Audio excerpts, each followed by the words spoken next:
Thank you. There we go.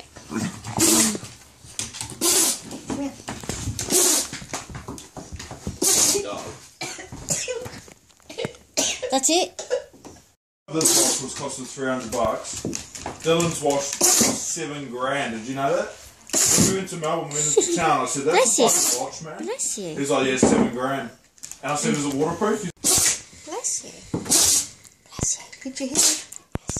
Oh, he has hit his head before. It's fucking hilarious. Bless you. You okay now?